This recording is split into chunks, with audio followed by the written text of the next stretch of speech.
Bismillahirrahmanirrahim. Assalamu alaikum all my dear friends and English literature aspirants. This is your host Samia Umer and you're watching MA English Part 1 and 2 Notes. Students, today we are going to start grand epic poem Hyperion that was written by John Keats, who belonged to romantic poets of 19th century. Hyperion जो है वो एक abundant poem थी. इसको उसने आधा अधूरा छोड़ दिया था जॉन कीट्स ने. उसका इंट्रोडक्शन मैं आपको दूंगी. उससे पहले we will have a short introduction of the author as well. Poet का इंट्रोडक्शन हम पढ़ेंगे, दैट इज़ जॉन कीट्स के बारे में पढ़ेंगे. Now you can see the picture of John Keats. He was one of the greatest poets of English literature. Romantic poets की second generation से इसका ताल्लुक था.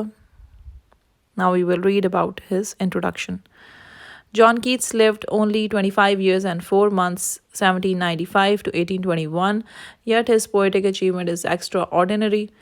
His writing career lasted a little more than 5 years, 1814 to 1820, and 3 of his great odes, Ode to a Nightingale, Ode on a Grecian Urn, and Ode on Melancholy, were written in 1 month. Most of his major poems were written between his 23rd and 24th years, and all his poems were written by his 25th year. In this brief period, he produced poems that rank him as one of the great English poets. He also wrote letters which T.S. Eliot calls the most notable and the most important ever by any English poet. जी ये introduction था John Keats का. John Keats का मैं जैसा कि आपको बता चुकी हूँ second generation of romantic poets में इसका नाम आता है. और इसने बहुत ही खूबसूरत पोएम्स लिखी हैं. सो स्पेशली ओड्स का जिक्र आता है. तो आपके सिलेबस में जो ओड्स शामिल है उसमें ode on a Grecian urn, ode to a nightingale and ode to autumn, ये सारे ओड्स शामिल हैं. इसके अलावा Hyperion which is epic poem. Hyperion के बारे में पढ़ते हैं. Introduction of Hyperion. हाइपेरियन जो है इसका ताल्लुक ग्रीक माइथोलॉजी से है. Hyperion was the titan god of light. ये रोशनी का खुदा था. One of the sons of Uranus, Uranus के बेटों में से एक था. एंड गया, गया जो थी वो गॉडेस ऑफ अर्थ थी. And the father of the lights of heaven, रोशनियाँ थी हेवन की, उनका फादर था, जिसमें एओस शामिल था, the dawn, Helios the sun, and Selene the moon. Selene जो थी वो गॉडेस ऑफ मून थी. ये इसके बच्चे थे हाइपेरियन के. हिज वाइफ वॉज थिया.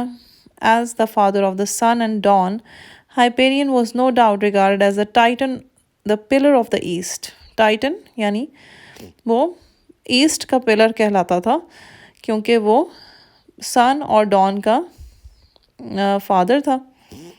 The character of Hyperion is one of the main figures in John Keats poem. ये मेन करेक्टर है जॉन कीट्स की पोएम का. Keats started writing this poem in 1818, 1818 में उसने ये पोएम लिखनी शुरू की थी.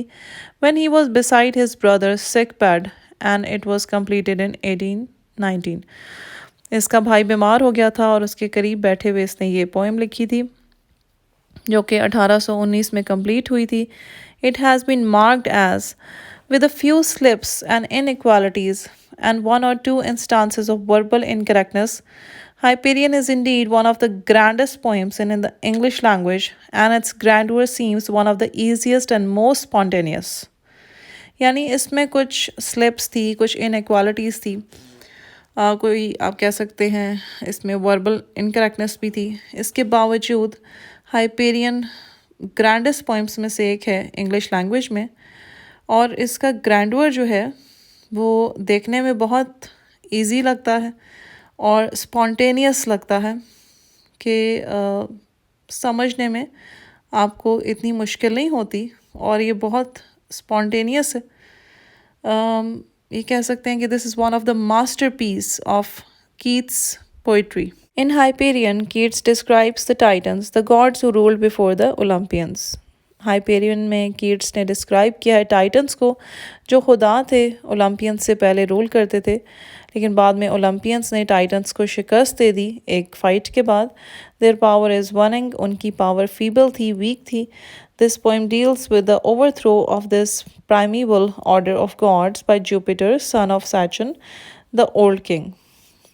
जुपिटर था ओल्ड किंग जो सन ऑफ सैचन था. उसका ऑर्डर जो है वो ओवरथ्रो कर दिया गया था by the Olympians.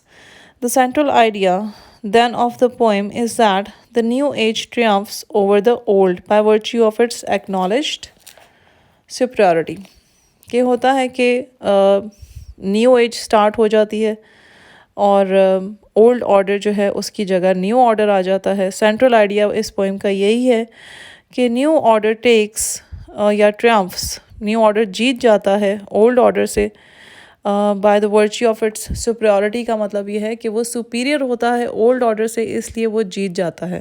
This unfinished poem in 3 books is based on the Greek myth of the defeat of the Titans. जी मैं आपको शुरू में बता चुकी हूँ, ये अनफिनिश्ड पोएम यानी एक एबंडेंट पोएम थी. कीट्स ने इसको मुकम्मल नहीं किया था. 3 बुक्स पे ये मुश्तमिल थी और ग्रीक मैथोलॉजी पे बेस करती थी. इसमें टाइटन्स की शिकस्त दिखाई हुई है और ओलंपियंस जो हैं वो टाइटन्स की जगह रूल करना शुरू हो जाते हैं. Keats sees in the myth a means to express faith in the idea of progress. Keats जो है वो इस मिथ के ज़रिए अपने फेथ को एक्सप्रेस कर रहा है कि प्रोग्रेशन हो रही है, यानी ओल्ड ऑर्डर की जगह न्यू ऑर्डर आ गया है और आइडिया ऑफ प्रोग्रेस इसमें दिखाया जा रहा है. Even the old gods must admit that their successors are more beautiful and therefore better fitted to rule.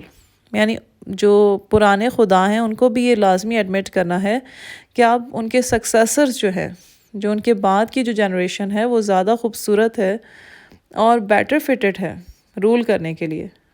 Hyperion is Keats most ambitious and successful writing.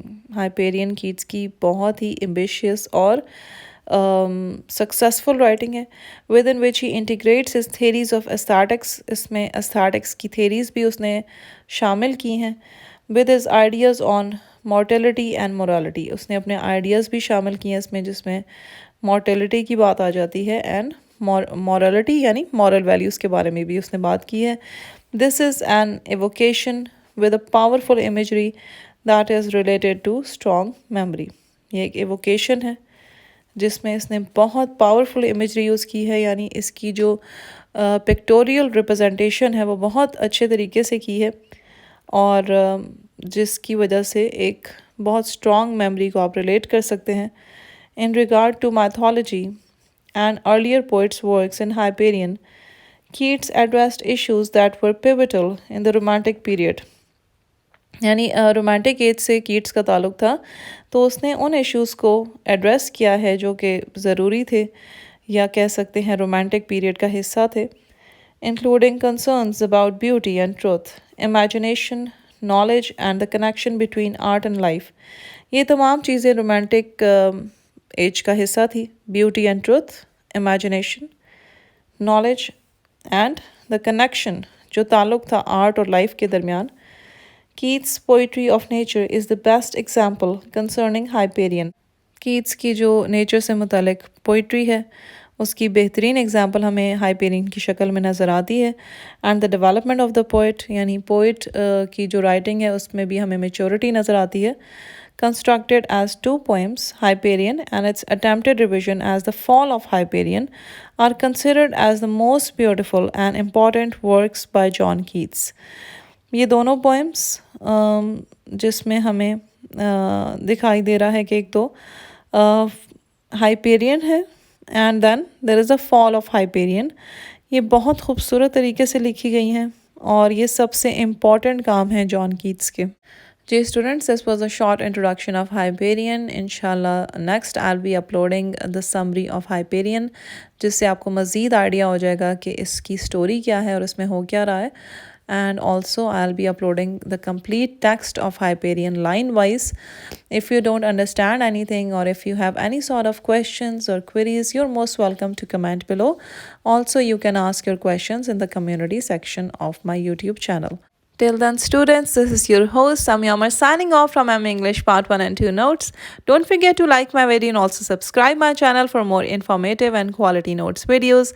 Also press the bell icon for notifications so that you don't miss any important video. Take care and Allah Hafiz.